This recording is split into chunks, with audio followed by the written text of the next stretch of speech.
We got to Highclere finally. We never thought we would. And everything we saw and did was really, really good. Stay tuned and learn about it.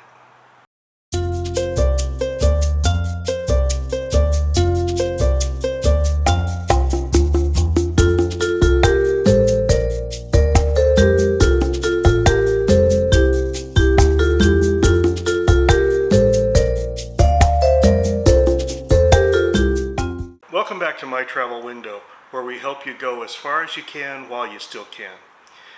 As you know, if you've been following our channel, we've been documenting our 6-week journey to the UK and back.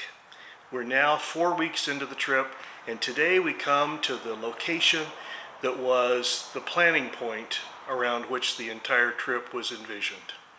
We come to Highclere Castle. In 2019, we booked what we then called our trip of a lifetime, and it included Highclere Castle. 10 days before we were to leave in 2020, the world shut down. We were able to cancel all of our reservations with about 2 exceptions. One of those 2 exceptions was Highclere Castle, which, although we couldn't come at the time, wouldn't refund the money, but said we could come later.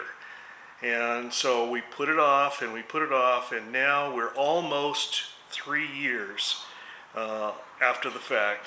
We were finally able to go to Highclere Castle and use the tickets we had, which were for a tour of the castle and for tea at the castle. To get to Highclere, we stayed at a delightful hotel near Newbury, England.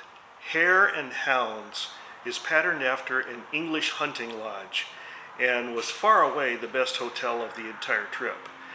It wasn't really near any other commercial establishments, including restaurants, and we didn't have a car. So we wound up eating our meals there, and I gotta tell you, it was altogether for a collection the best food I've had in England. And the hotel was not only the best of our trip, but in my mind, the best hotel we've ever stayed in England or in anywhere in Europe. And it was reasonably priced. The castle belongs to the Earl of Carnarvon, and the current Earl is George Herbert, the 8th of his line. Number 5 in the line was a famous Earl. He spearheaded the team that just before his death discovered King Tut's tomb, one of the greatest discoveries of ancient Egypt. The current Earl is a friend to Julian Fellows, as well as a frequent host to the royal family. This background will let you understand the 4 parts of our tour. First, we toured the basement rooms where the story of the King Tut discovery is told, and you see some of the artifacts that he was allowed to keep from that discovery. Then we did a tour of the main and second floor of the castle.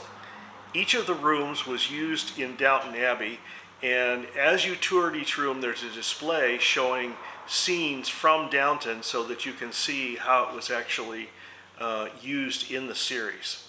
Unfortunately, we weren't able to take photos inside, but if you've seen Downton Abbey, they are exactly as you would picture them. Then came afternoon tea, served in the carriage house. Again, the decorations contain references to how the location was used in Downton Abbey, and the tea was very memorable. Finally, we had free time to tour the estate through several extensive paths.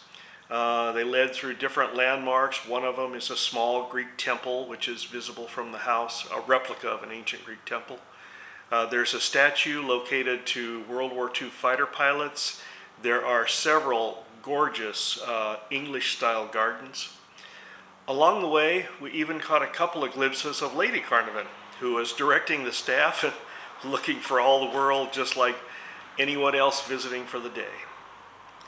I could give you many other superlatives of the trip, but suffice it to say, it exceeded our expectations, and the pictures were just the ones I wanted to get. It was well worth the almost 3 years wait. From here, we headed off to the cruise ship and the final leg of our trip. But before I publish that portion of the trip, we'll have some other exciting news. stay tuned. Until then, safe travels.